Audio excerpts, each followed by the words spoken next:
جوانوں، خدا کو ناراض کر کے لوگوں کو راضی مت کرو، اس لیے کہ لوگوں کے بدلے دوسرے لوگ مل سکتے ہیں مگر خدا کے بدلے دوسرا خدا نہیں مل سکتا۔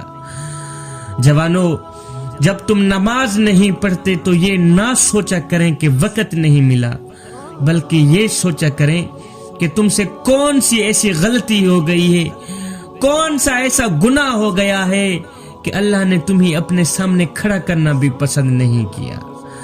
حضرت سیدنا علی المرتضی شیر خدا نے فرمایا تھا، جب تم نماز کے لیے کھڑے ہوتے ہو تو سر سے لے کر آسمان تک رحمت الہی گھٹا بن کر چھا جاتی ہے، فرشتے تیرے چہرے کی طرف جمع ہو جاتے ہیں۔ ایک فرشتہ پکار کے کہتا ہے، اے نمازی بندے، اگر تو یہ دیکھ لے کہ تیرے سامنے کون کھڑا ہے اور تو کس سے بات کر رہا ہے، اگر تو یہ جان لے تو خدا کی قسم قیامت تک سلام پھیرے ہی نہ۔ اگر تو یہ جان لے کہ تو اس وقت کس کے سامنے کھڑے ہو کے باتیں کر رہا ہے، قیامت تک اپنا سر سجدے سے اٹھائے بھی نہ۔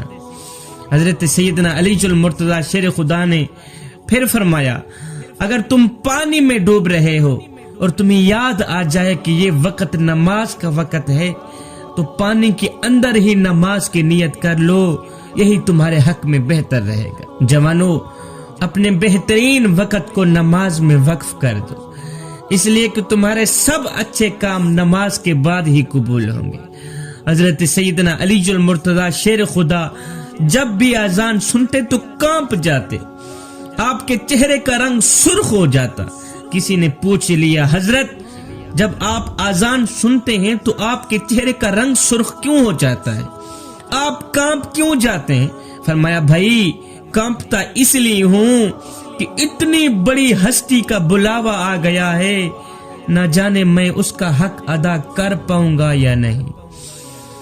جو شخص پکا نمازی ہو، اگر اس کی ایک نماز بھی چھوٹ جائے تو اس کی زندگی میں جو چین ہوتا ہے وہ لٹ جاتا ہے، جو قرار ہوتا ہے وہ لٹ جاتا ہے۔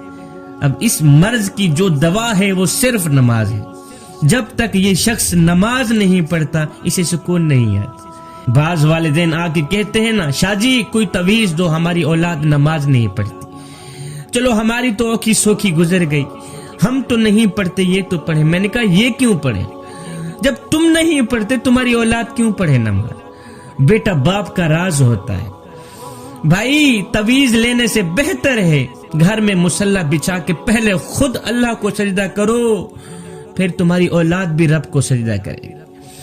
اور وہ تعویذ جو اللہ کے رسول نے تجھے دیا تھا وہ تو نے کون سا اچھا برتایا ہے کہ جب بچہ 7 سال کا ہو جائے تو اسے مسجد میں لے جانا، جب 10 سال کا ہو جائے نماز نہ پڑھے تو اسے مار کے نماز پڑھانا تاکہ اس کے دل میں اللہ کا خوف پیدا ہو۔ تو نے وہ تعویذ کون سا برتایا ہے؟ اب اولاد ہو گئی ہے جوان، اب انہیں کہتے ہو نماز پڑھو تو وہ الٹی سیدھی آگے باتیں کرتے ہیں۔ اور نادانو، کاش کے بچپن ہی سے تم نے اولاد کو نماز سکھائی ہوتی، آج یہ نوبت نہ آتی۔ تو اپنے بچوں کو لے کر مسجد میں جائیں، خود اللہ کے حضور حاضر ہوں، تمہاری اولاد بھی اللہ کے حضور حاضر رہے گی۔ میں دعا کرتا ہوں اللہ رب العالمین ہمیں نماز پنجگانہ با جماعت ادا کرنے کی توفیق عطا فرمائے۔ اللہ کے نبی حضرت سیدنا عیسیٰ علیہ السلام کہیں جا رہے تھے، جاتے جاتے آپ کا گزر ایک قبرستان سے ہوا۔ آپ نے دیکھا کہ قبر کے اندر مردے کو دردناک عذاب دیا جا رہا ہے، سانپوں اور بچھوؤں نے مردے کو گھیر رکھا ہے، جہنم کی کھڑکیاں کھول دی گئی ہیں، جہنم کی آگ کے شعلے اس مردے کو جلا رہے ہیں اور مردہ دردناک عذاب میں چیخیں نکال رہا ہے۔ خیر، حضرت سیدنا عیسیٰ علیہ السلام آگے چلے گئے اپنے کام پر۔ جب واپسی اسی قبرستان سے آپ کا گزر ہوا تو دیکھ کر حیران رہ گئے کہ وہ قبر جو جہنم کے گڑھوں میں سے ایک گڑھا بنی پڑی تھی اب وہ جنت کے باغوں میں سے ایک باغ بنی پڑی۔ وہ مردہ جو جہنم کی آگ میں جل رہا تھا اب وہ جنت کی وادیوں میں گھوم پھر رہا ہے۔ دیکھ کر حیران رہ گئے۔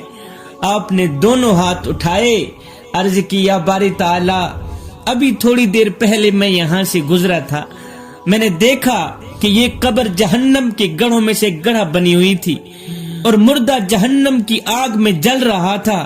اب مولا تھوڑی دیر کے بعد وہی قبر جنت کے باغوں میں سے ایک باغ بنی نظر آتی ہے اور مردہ جنت کی وادیوں میں گھوم پھر رہا ہے۔ مولا ماجرا کیا ہے؟ میرے اللہ نے فرمایا عیسیٰ ماجرا اصل میں یہ ہے کہ یہ جو شخص ہے بہت ہی گنہگار ہے، بدکار ہے، سیاہکار ہے۔ اس نے پیچھے دنیا میں اپنی بیوی حاملہ چھوڑی ہوئی تھی۔ یہ جب مرا تھا اس کی بیوی حاملہ تھی۔ اس کی بیوی کا ایک بچہ پیدا ہوا، بچہ تھوڑا بڑا ہوا، اس کی بیوی نے بچے کو مکتب میں بھیجا۔ آج استاد نے بچے کو بسم اللہ الرحمن الرحیم پڑھائی ہے، آج اس کے بچے نے بسم اللہ الرحمن الرحیم پڑھی ہے۔ فرمایا عیسیٰ ہمیں حیا آتی ہے کہ بچہ ہمارا نام لے اور ہم بچے کے باپ کو عذاب دیں، یہ ہماری رحمت گوارا ہی نہیں کرتے۔ عیسیٰ بچے کے منہ سے نکلی ہوئی بسم اللہ الرحمن الرحیم کے صدقے میں نے اس گنہگار باپ کی بخشش فرما دی۔ اللہ اکبر۔ عیسیٰ ہمیں حیا آتی ہے کہ بچہ ہمارا نام لے اور ہم بچے کے باپ کو عذاب دیں، یہ ہماری رحمت گوارا ہی نہیں کرتے۔ ہم نے بسم اللہ الرحمن الرحیم کے صدقے گنہگار باپ کی بخشش فرما دی۔ تو میرے بھائیوں، اگر آخرت میں چاہتے ہو کہ وہ تعلیم جو ہماری بخشش کا ذریعہ بن جائیں، وہ ہے قرآن کی تعلیم جو آخرت میں تمہاری بخشش کا ذریعہ بنے گی۔ اپنے بچوں کو دین کی تعلیم دیں، اپنے بچوں کو قرآن کی تعلیم دیں، بچوں کو دین سکھائیں، قرآن سکھائیں، بچوں کو نماز سکھائیں۔ قیامت کا دن ہوگا، نفسا نفسی کا عالم ہوگا۔